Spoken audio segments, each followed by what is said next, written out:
hello. Oh, hello. And welcome to the Comma Queens podcast. I'm Alex. And I'm Annie. And today, Alex and I are here for another installment of our Heaven Officials Blessing buddy read. It got sad this time. I was not prepared. I mean, here's the thing. We already knew that this second arc has us in the past. Yeah. And I probably should have known that this was going to be a bit darker. Just because we already knew that Xie had fallen from grace, really. Yeah, but it was hard to watch. It is hard to watch. So today we're going to dive straight in and talk through all the nitty-gritty details, unfortunately, Yeah. of how our beautiful Xie fell from grace the first time. So where are we starting off?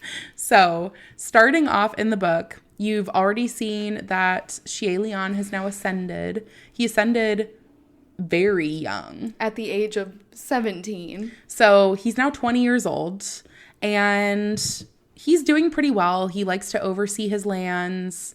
He's still there with Feng Xin and Mu Qing. And it doesn't take very long for him to start picking up on some not so great things happening in his former kingdom. So he goes to this shrine that was built for him. It has a giant golden statue erected in his honor. Yeah. And Qi is there with a bunch of royal guards being very Qi. He's just loud and abrasive and whatever else. He's still team cousin crown prince at this point. Yes, he is. Not so much the cussing him out cousin crown prince. Yeah. Not yet. But adoring, and worshiping the ground he walks on. Unfortunately for Qi, he's got it all wrong. Xie very disturbed at how Qi carries himself because he can hear all of these prayers that people are sending to him.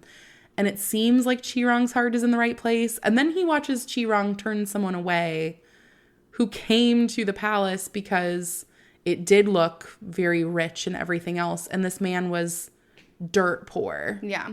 And you find out, along with Xie that there is a drought going on in the Yang'an city. Mm-hmm. And that, one, he didn't even know because you have to be wealthy to make prayers in Yang'an. And none of the people who are impacted by this were able to make prayers. So he didn't even know that there was a drought going on. But now he has found out about this drought and he cannot just sit and watch this happen. Yeah, he can't let it go. So he first shows himself to this man who has come to see Qi when Qi starts getting upset at this guy because they run into each other. Qi is like, you're in the wrong, of course. You ran into me. And then this guy, his name is Lan Ying, and Lan Ying starts stealing from the well. And Qi is like, this is holy money. What are you doing? These are offerings. And Lan Ying is like, well, if no one's using this, then what is it going to hurt if I take it back to the people of Yang'an who are poor and have absolutely nothing and it's a drought? We need this more than any god would need this. Yeah, what do the gods need it for? They don't even live here. So Qi kind of starts attacking Lan Ying, and Xie unbeknownst to Qi is kind of softening the blows to make it seem less impactful. And then he shows himself to Lan Ying, and he tries to ask him about what's happening in Yang'an. And there's a really tragic scene where we see the picture of what's happening and how it's not good, and there's no water, there's no people who can help them, and there are people who are migrating now to the capital city in hopes of trying to find better prospects there. And we see his tragic story that he brought his son with him, and his son died on the road, and he has been carrying his son's body in his bag for a very long time. And Xie is like, why don't we bury him? Yeah. And so they bury him, and he gives Lan Ying a pearl. It's the pearl from last time where it was missing before, and it's the other one of those. So he gives him that and is like, use this to get riches and get supplies for your people. Yeah. It doesn't quite go as he planned, though, as per usual.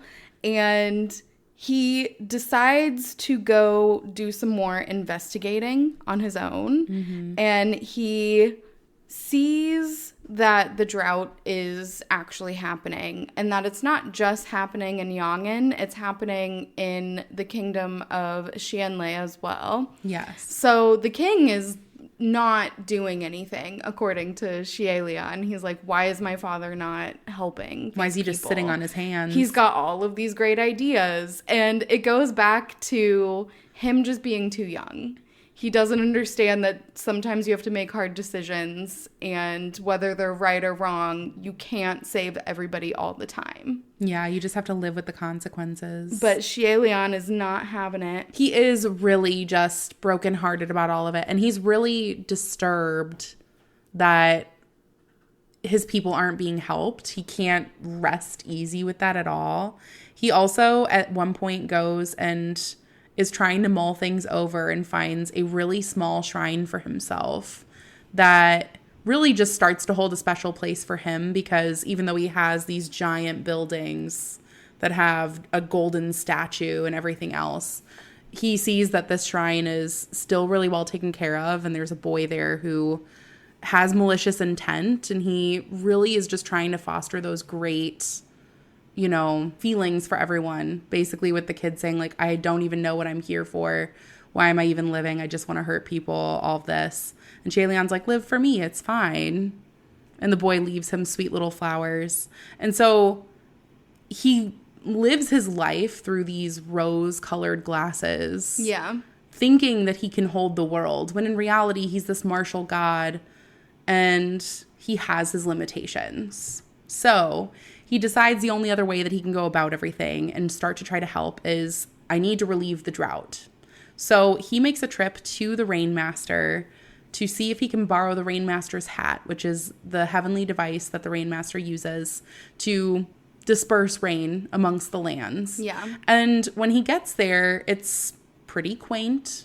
He runs across who is assumed to be the Rainmaster's assistant, who's like, yeah, we know you're coming. We know what's going on in Xianla. We can't create rain.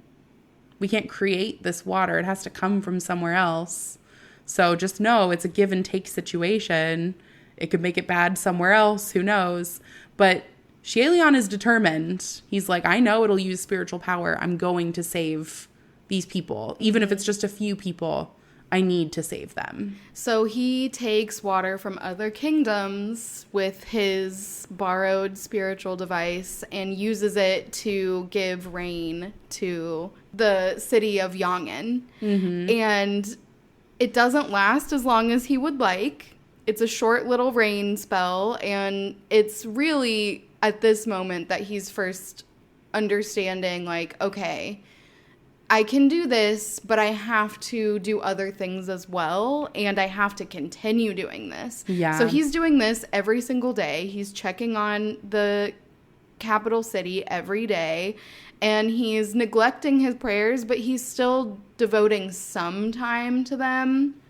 So he's divvying it up between Fangxin and Muqing. He's like, pick out the important stuff. Yeah. And I'll take a look at it later. Yeah, and they're like, we are doing our best, but you have 8,000 followers, so there's a lot to go through here. Yeah. And it's just all getting ahead of him, but things start to come to a head because all of the people of Yongin who have come as refugees to the capital city are now being accused of being thieves.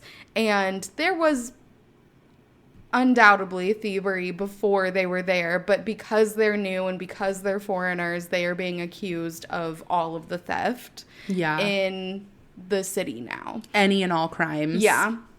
So the king, in order to try and keep peace the best that he can, he expels all of the Yongin people and gives them some supplies and some money so that they can relocate and resettle somewhere else. So some people do take this option. They're like, all right, I'm going to do that. But a lot of people who have come are sick or elderly or young, and they can't travel to another kingdom. So instead, they all just stay outside of the gate.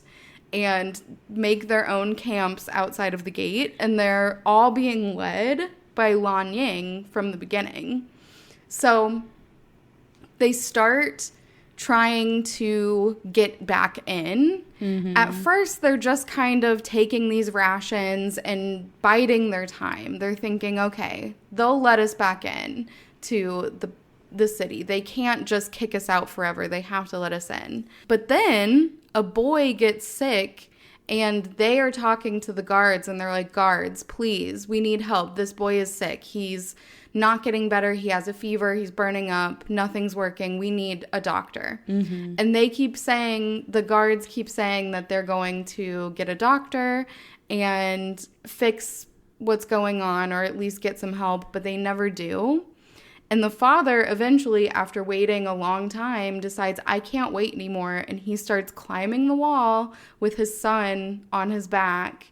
And one of the guards makes a split decision that has a huge ripple effect because he cuts the rope.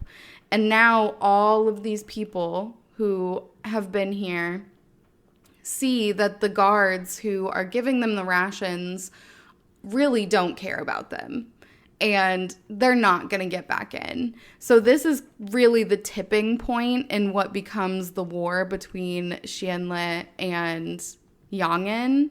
And at this point, Xie Lian is like, I have to go back to the mortal realm. So he burst in the door of the emperor, Junwu, and says, I must go back to the mortal realm. And Junwu is like, you cannot. No, not happening. Yeah. Junwu even goes as far as to acknowledge that he's aware of what's going on in Xianle, and saying that things that are fated to happen are going to happen. Yeah. Like, lives will be lost. That is life. It's how it goes. And that he should make peace with it. And Xie Lian refuses. He's like, absolutely not. I'm going to help. Yeah.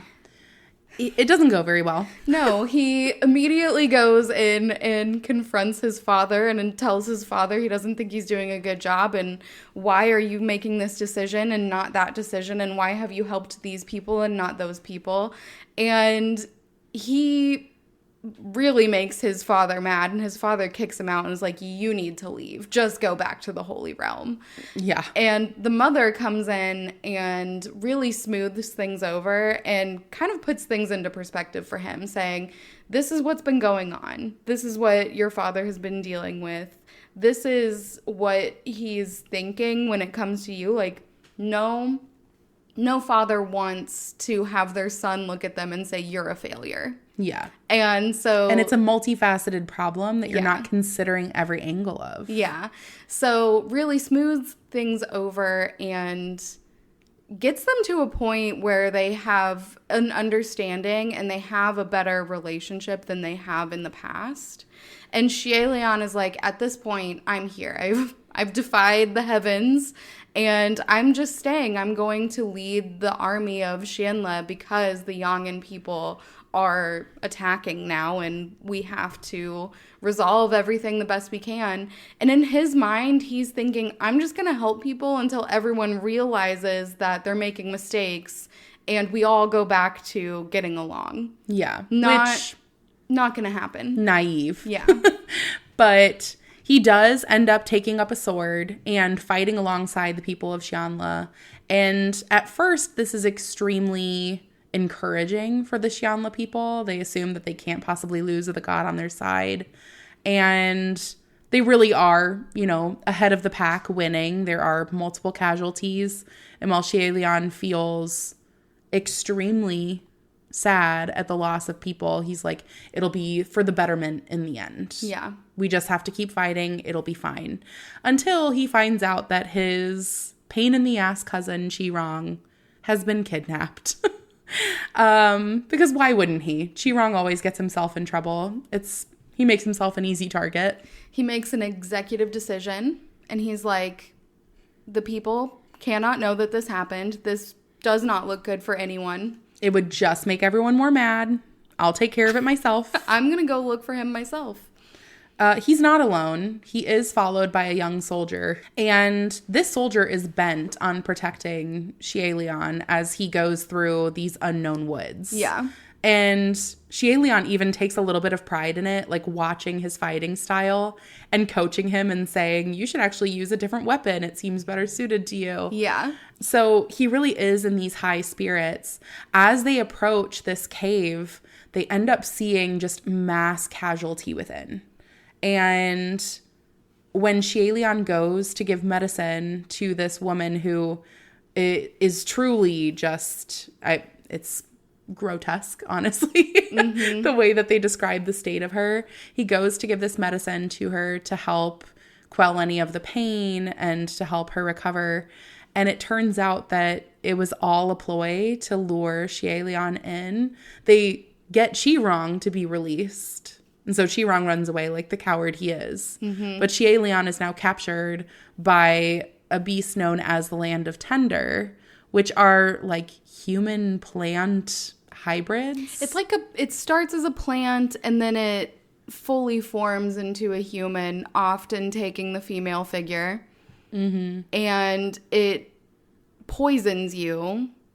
And there are stages to the poison. The first one is numbness. And the second one is like lust and bloodlust at the same time. Yeah. And Xie realizes very quickly that he's been afflicted with this. So he does set up a barrier for himself. He has the young soldier stand in front. He goes, no matter what, don't come in here because I don't know what I'm going to say in my madness. Like, you stay right there. If they come near you, slash them down. And the soldier, extremely obedient, does exactly as Xie says. But Xie starts to lose himself. The powers do end up getting to him to the point that to try to subdue any of the lustful feelings that are trying to be enacted on him. Or the bloodlust feelings. Feelings. Yeah. He specifically says, like, I am afraid that if he gets near me, I'm going to kill this boy. Yeah. And so what else does he want to do but slice his arms open and stab himself in the stomach? Yeah. He pins himself to the ground to make sure that he cannot harm the soldier, who he's like, I would like to kill this soldier. I would like to kill this soldier. I don't think I actually want to do that, though. In doing so, Xie is really kind of trying to figure out who's behind this. And when they were in the woods approaching, they did see a figure with a mask on their face. One side turned upward in a smile, one downturned in a sad face. And he knows it plays into it.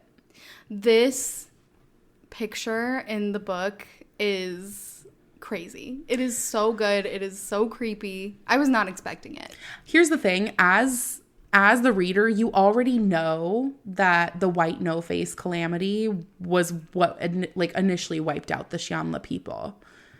And so you know who it is, but to see Xie trying to piece it together, you're just sitting there on the edge of your seat the entire time like, I know who that is. And he's not good. Leave him alone.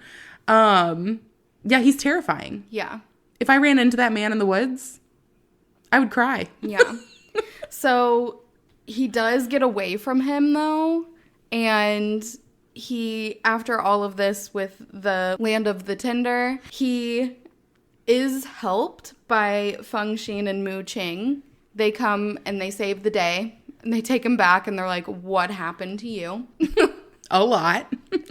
So he gives them the rundown, and when they get back, there is a new disease on the town. And it is human face disease, which we are familiar with because we've seen it before in the first book where we meet the young boy, also named Lan Ying, who had human face disease. Now we're seeing the birth of human face disease.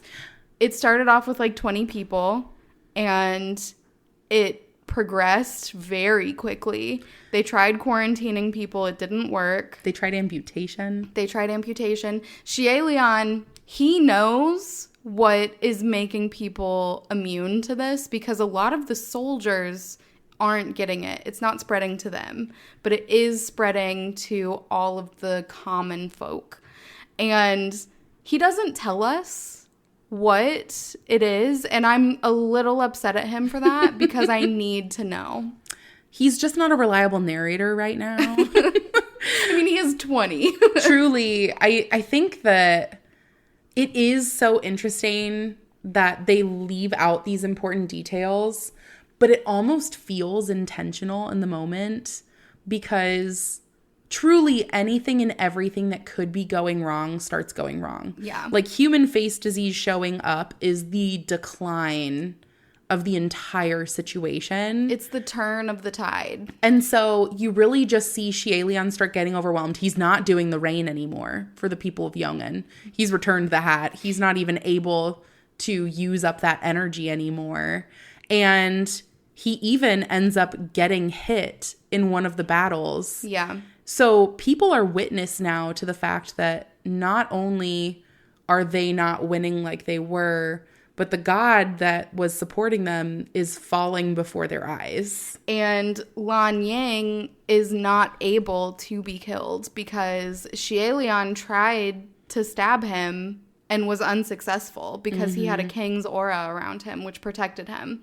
And Shielian knows that this is bad. If he has a king's aura, that means that he's got a future ahead of him that can't be changed. Mm-hmm. And if he's a king, then what happens to the current king? Yeah. Unfortunately, again, this just is a trickle effect. He sees this celestial palace start crumbling, and he's trying to control his giant golden statue to hold up this massive building, ultimately with the building, the statue in himself just crumbling to the ground, and you see mass casualties. Yeah. And you also see that really what ultimately destroyed everything is Shielian's self-doubt also crumbles with it.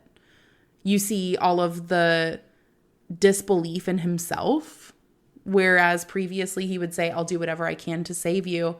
Now it's, you need to leave. I don't think I can hold this up. Yeah. And his approach to everything changes, including how he thinks about himself. Instead of wanting to be there to save other people, he's begging internally for someone to save him, recognizing that defeat is coming for him. This is the first time that he has been faced with anything like this. And it slowly, over the entire first half of this book, just breaks him down until the point where Xianle is lost. Yeah. And truly, I mean, the people start calling him the god of misfortune. Yeah. He starts believing in it too. Mm-hmm. And his final moments in the mortal realm before his ultimate fall from grace. Yeah, because Junwoo has called him back and is like, all right, I haven't let you in the last probably a year at this point that this war's been going on. And he's like, I haven't let you in, so it's time for you to come back. And he knows he's got to face his judgment. Yeah. But before he does, he goes to one of the shrines that used to be for him. And they're all being demolished and defaced. And he can't help but go watch and see what's happening. So he goes and he sees the biggest one, Mount Taitsang. And so he goes to this mountain and he sees that it's destroyed as well. And it was his first temple. It's where he lived before he even ascended. Mm-hmm. And the boy is there, the little soldier boy, and he is saying he's trying to keep the shrine active. He's trying to kick out the bandits single-handedly. And surprisingly does a pretty good job. Yeah, they're like, this guy is crazy. Yeah. And he is a little. Just a bit. So he has his single flower that he is using to keep the shrine going. And the boy knows that he's there. So he starts talking to Xie Lian and saying, I am going to keep your shrine alive. Don't worry about this mess. I will make a better temple for you. I will make a bigger one, and everyone is going to know that you are the one God. I just love his energy. He's like, Shaelion, don't mind the mess. I'll clean up, okay? Yeah. Like, just be at peace. I've got you. Yeah. And tragically, Shaelion is like, just forget me. Yeah. To the point that the whispers are heard. Yeah. And it's the last thing he hears. The boy hears is, just forget me. And the last thing Shaelion hears is, no, I'm not going to forget you. I won't forget you. So now we get to arc 3. We're time hopping back into present time. And we're back at the graves of Shaelion's parents. And Chi-Rong is in the man's body. Where we left off previously in this storyline, it cuts right before he's deciding if he's going to stab this man. And he doesn't. So Chi-Rong is mocking him and saying, you can't kill me because I am in this man's body and you won't kill him. Haha. Yep. And he's not wrong. He's not wrong.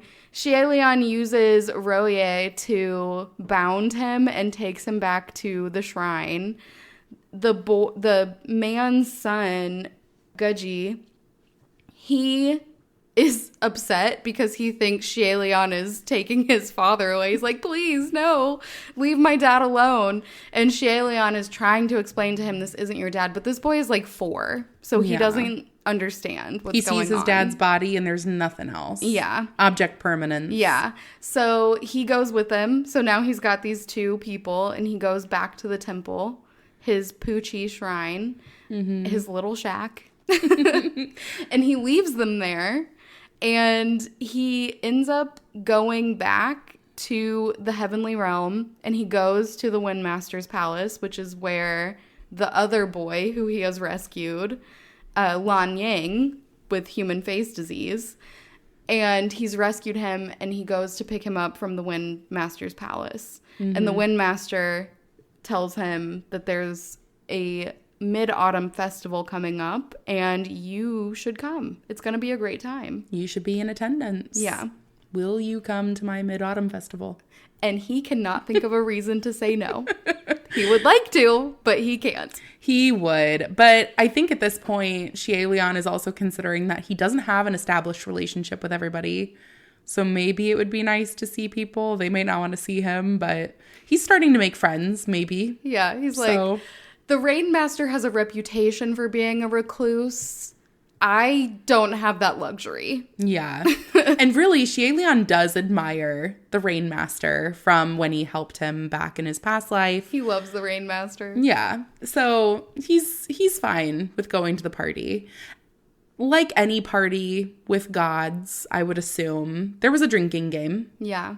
One called the drum flower passing. The rules, very simple. Passing the cup around while the thunder rumbles. And if you have it in your hand when the thunder stops, you drink. And then a play is put on about you. Yeah. Based off of the story of the mortals tell about you. And it's a play that's happening in real time in the mortal realm. Yes. So it has to be current. Mm-hmm. And it has to be something the mortals believe, which can wildly differ from reality. Shaelion also plays games like I do because he is planning out. He's like, all right, if this person gives it to me, then I can give it to the Windmaster. But what if the Windmaster gives it to me? Then who am I going to give it to? And this is like the type of planning that I do in my head whenever I'm even on like a Teams meeting at work and we're doing those introductions, and they popcorn it to people. I'm like, I'm going to popcorn it to this person. And then that person goes, I'm going to popcorn it to this person.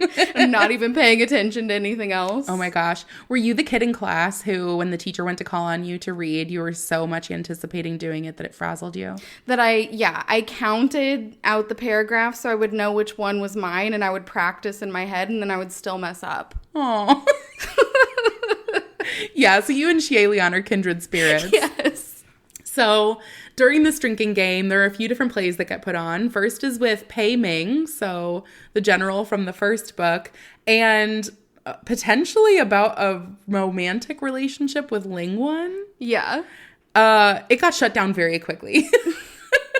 They're like, oh, the funny stories that people like to tell. Yeah. But Xie Lian does point out that there are theories that Lingwan only got their place by wooing a heavenly official. So who's to say if that's not the truth? I don't know. And there's a known heavenly official who is kind of a playboy. And it's Pei Ming. I don't know. These lines are really just coming together. The next one, though, is even better because it is the Wind Master and the Water Master. They're brothers, and it's a love story about them. Yeah. They shut that shit down fast. If you donate a certain number of merits, then you can close the curtain and you don't have to watch it, and they do it so fast. Literally, I think the only lines that were spoken were wifey, hubby. They were like, nope. Ew. Out. There was at one point in time, I went on a cruise with my brother, and everyone assumed that my brother and I, because we had the same last name, were in a relationship together. I'm sorry, everyone assumed that you were in a relationship together because you had the same last name, and we also stayed in the same room.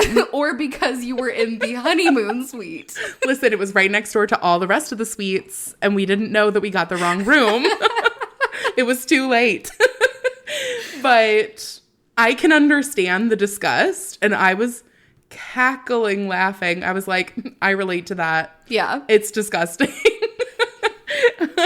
The next one was a play put on about Chuan Yijun, who is a character that we're not super familiar with, but he is another martial god from the West. Just a bit of a hothead. His play starts going on, and it's very obviously poking fun at whoever this mystery figure is in the background. Someone else, yeah. And he gets so mad that he stands up and goes to beat up the actors. Yeah. And then it's Xie Lian's turn. Yeah, he wasn't paying attention. That little scuffle, it made him lose his concentration. So poor Alex would be frazzled. Oh, no. If I had to do this, I think that I would die. On the spot. So everyone, not just Xie Lian, but everyone thinks that there's not going to be any plays about him because he has been gone for 800 years. No one knows who he is at this point. The only way that he would be in one of these stories is if he were in a Feng Xin or a Mu Qing story as a side character and probably not looked on very well. So Junwoo is like, you don't have to do it if you don't want to. The Windmaster offers up the merits and says, I'll skip it if you want me to. And Xie Lian is like, no, I'm just going to do it. I don't want to be a difficult person for my friends. So he drinks it. His very few friends. He has very few friends. But I mean, really, ride or die. Yeah, friends. Very true. And the play is about him and a red-clad man saving Banyue.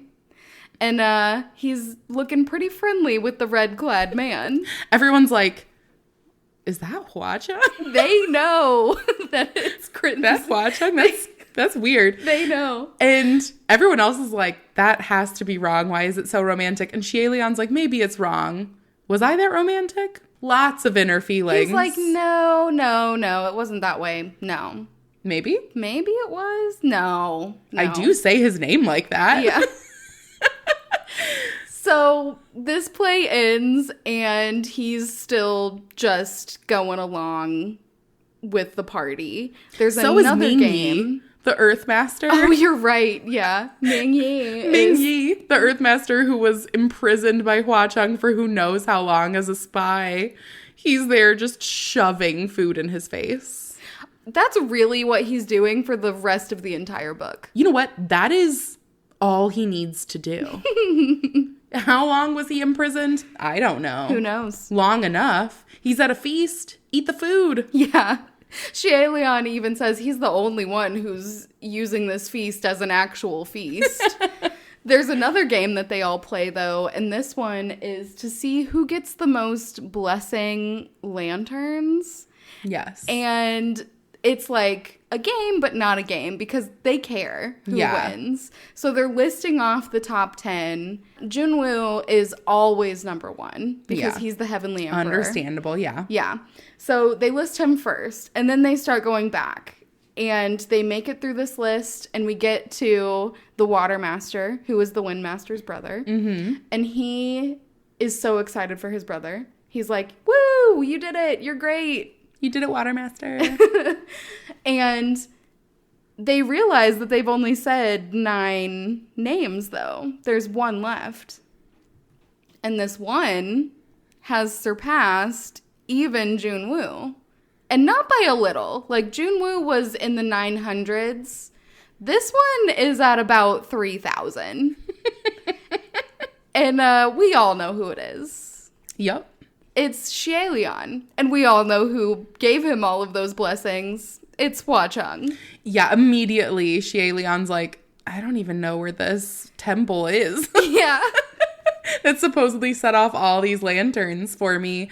But he knows. He's like, I'll have to thank Hua Cheng later. That was nice. I do love, too, that, like, everyone else knows that Hua Cheng is the reason that he's getting all of these blessings. This temple is from Hua Cheng. These lanterns are from Hua Cheng. And Junwoo even says he can't have malicious intent with Xie because that is a lot of effort to go through to build someone a temple and to give them 3,000 blessings. Yeah, that takes time. So it is nice that, like, even though everybody hates Hua Cheng, they're able to recognize, like, okay, even though the nature of their relationship is extremely weird and kind of disturbing, I guess at least they're not trying to hurt him. Yeah. So with that, Xie is exhausted with the party and ends up taking Long Yang back to Puchi Shrine. And he realizes now he has 3 mouths to feed. That's a lot because Xie doesn't even really feed himself. So he does go to town. He's trying to do different tricks and busk for money. And it doesn't work. No one's interested in his old tricks. Apparently spinning plates isn't very impressive.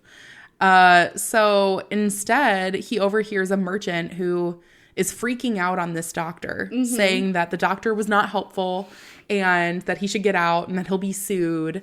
And the doctor says, whatever's going on, you need a Taoist priest. Like, I can't help you. This isn't a medical issue. She was fine yesterday. And today she's not. So it's not my realm. Raising the stakes, the wife is bleeding and she's pregnant. Yeah. And so Xie raises his hand in his Taoist robes and goes, I'm a Taoist. I can help you. And he does. He goes, he lifts a sword above the woman and it floats. And he's able to find out that there's a monster inside of her and expels it and slices it off. Yeah. And it leaves as a black smoke. And while it's not the favorable ending for all of that, because the woman does lose her baby, you find out that this black smoke and whatever was inside of her consumed the baby. Yeah. He does take this moment to be like, make some really good donations to this shrine right here. And he does ask of the merchant that the merchant feed and take care of Long Yang and Guji and, through them also Qirong, since Qirong will get fed. He's coming up with his plan to get rid of this because there is another pregnant woman in the house. So in order to save her, Xie does what he does best, and he disguises himself as another woman. Yeah, he's really taking to this tactic pretty well, actually. And so but this time he's pregnant. With a pillow. With a pillow. No Omega-verse episode here. No, this isn't an Omega-verse special. So he does go to sleep, and in his dream, this is where he found out from this lady or from this merchant that she had a dream, and that is when everything happened. Yeah. So he goes and he hears this dream, and it's a ghost saying mom. Mm-hmm. And you never want to hear a ghost saying mom, ever. Yeah, I'm a mom, and I don't want to hear a ghost say mom. Yeah. So he knows he can't open his mouth or else the ghost will get into him.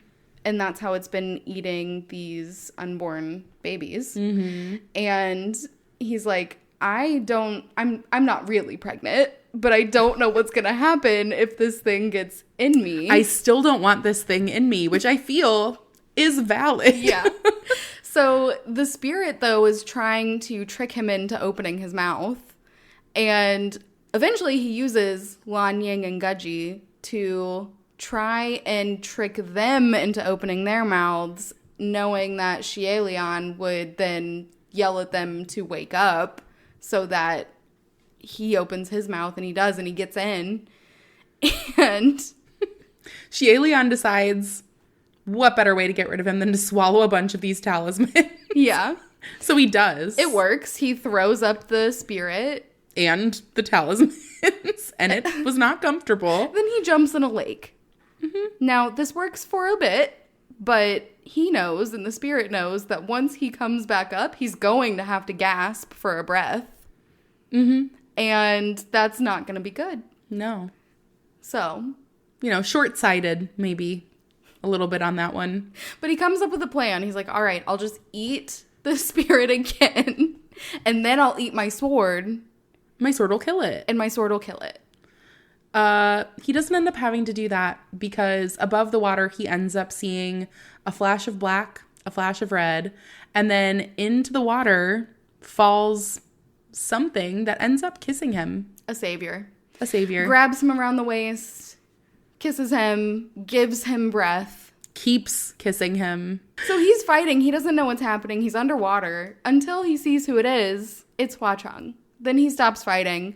But then he kind of starts to panic. He's like, wait, what am I doing? Why was I comfortable with the fact that it's Hua Cheng? So he starts searching all over the ground for his hat. He's just saying anything. It's like, I'm hungry. I have to go. Yeah. They end up going back to Ghost City. And Hua Cheng had used his butterflies to capture the spirit. Yeah. So now his only concern is the fact that Xie Lian injured his foot. Yeah. And he starts walking through and decides to help get this needle out of Xie Lian's foot. Carrying him bridal style. As one does. Gets the needle out of his foot. And then in their talks decides that things are supremely awkward. He doesn't know how to approach having been kissed because, well, that was his first kiss. And so he decides to say what any of us would. I'm hungry. Yeah.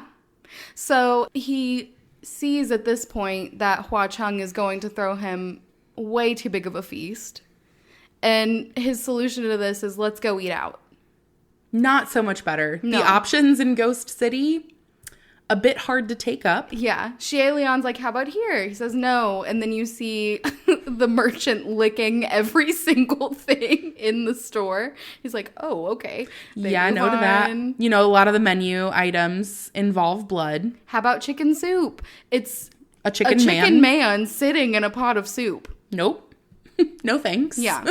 So eventually they do find a kanji restaurant. And they eat it. All of the people have taken notice that Hua Cheng is here and has a guest. Yeah. And people also recognize him from his first time in Ghost City. Yes, they do. Mostly being like, isn't that guy who's impotent? Who announced it to everyone? Yeah, isn't that what they told Lan Chang? Like, that, she was telling everybody. It was funny. And Hua Cheng's just staring at him, mystified. He's like, Gege, I didn't realize that you were afflicted with that. What a way to break the ice. And unfortunately for them, they don't get to have their pleasantries for long because Paradise Manor is on fire again. Yes, it is. And it turns out that the reason it's on fire is because someone broke in to take the fetus spirit. Yeah. Well, they broke in to take the fetus spirit, but Hua Cheng is not worried about this. The fire was just a distraction. It's already put out. And he explains to Xie Lian that no one can take anything out of the palace that belongs to Hua Cheng. Mm-hmm. Even if it's something that didn't originally belong to Hua Cheng. If Hua Cheng takes it, it's his. Yeah. Xie Lian questioning him and says, so if Sanlong took a sword that belonged to me, and then I took it back. Would I be stealing it from you? And he's like, yes, absolutely. But also, how dare you say that I would steal anything from you? Let's just nip that right in the bud. But Xielian puts together that it's highly unlikely that the person wouldn't be able to leave, because if that fetus were the mother and it went back where it belonged, then it doesn't belong to Hua Cheng. It's a part of the mother. It's a part of the mom.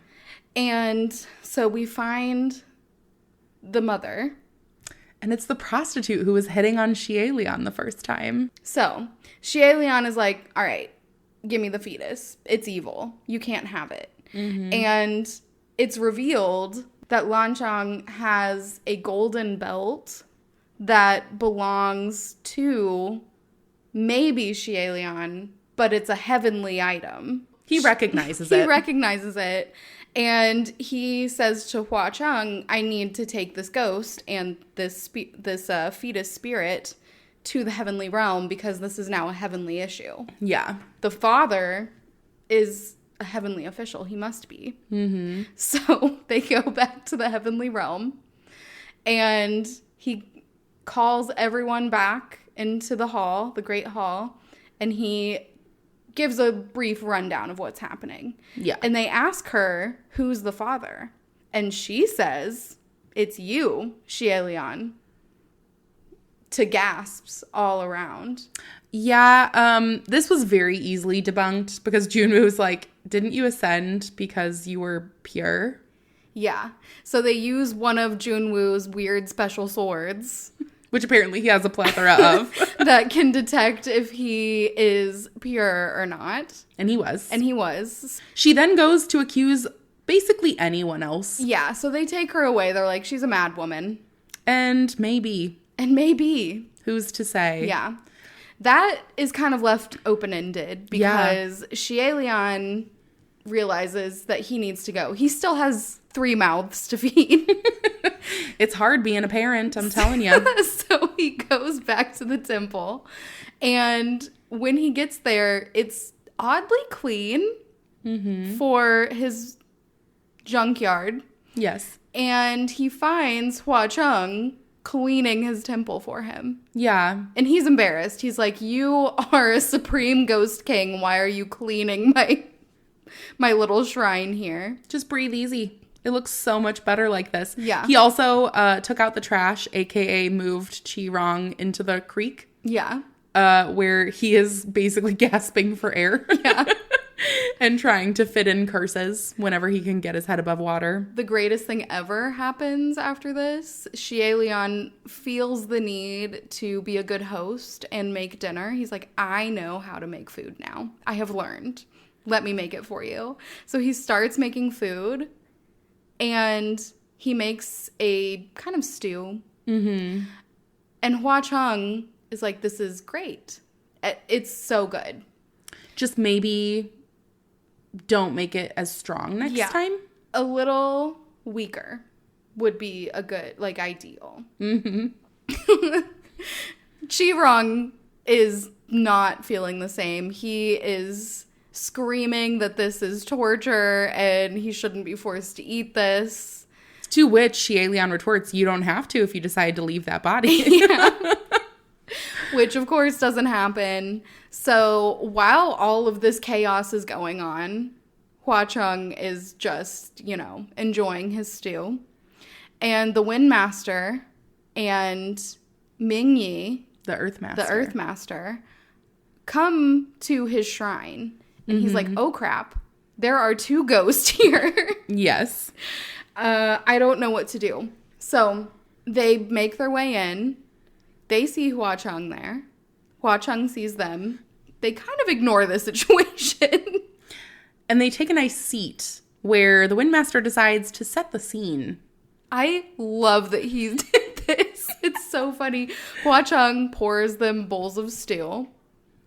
To which they think it tastes so bad, they start hallucinating and collapsing. I could not. I mean, just the support of Hua Cheng It just needs to be a little less strong, and it's basically killing everyone else. Xie is like, I watered it down, and Hua Cheng goes, you're perfect. It's amazing. You're doing great, sweetie. And so they do end up listening. Xie Lian makes the Windmaster turn off the ambiance that he's created, other than leaving the candles on as the light source. He's like, no, this has to be the way. Yes. So a flair for the dramatics. He tells the story of how he is being followed by a Jinx spirit, which is not the official name because you're not supposed to say Jinx spirit. Yeah, it's called the Venerable of Empty Words. And this is where we're going to get into our next book, because he tells this story. The Windmaster asks for Xie Lian's help, and Xie Lian says, of course, I will help you. You have helped me so many times. You're also my best friend. Yeah. And I, of course, will help you. And so the Windmaster asks if he's dealt with any of these before, and he says yes, that he has. And he gives his account of how he got rid of them. And one of the ways that he got rid of them is that he just had a miserable life. And so the Jinx spirit couldn't feed off of him because there was no fear to feed off of, because he wasn't scared of bad things happening because he knew they were going to happen. And they always happened. And so the Windmaster knows that's not how it's going to happen for him. So they are going on the hunt for this revered Jinx spirit. Hua Cheng gets this list of dead people who apparently died from this spirit. And he says, no, I killed some of those people, so your sources are wrong. He does point out that the sources are wrong. And after going through and trailing who prepared the paperwork, it's Ling Wen. It's Ling Wen. And so now we maybe have a new suspicious person on our hands, but we're going to find out in the next book. It's a cliffhanger ending. I love this series so much. I am so happy once again that we are reading it. Xie Lian is perfect. And I would probably be with Hua Cheng eating that horrible stew, telling him how good he is doing. I hate this book for leaving us on multiple cliffhangers, because I want to know what happened with the child spirit. I want to know what happens with this Jinx monster. I want to know who the White Calamity is. I want to know who the White Calamity is. I want to know the secret to the human face disease. That better come back. And I think we're just going to have to find out. Yeah. So, thank you all so much for joining us on an extremely wild ride. Make sure to tune in next time for our buddy read so that you don't miss out on, hopefully, some of the answers to some of these problems. But thank you all so much for joining us, and we're looking forward to talking to you all on the next one. Goodbye. Bye.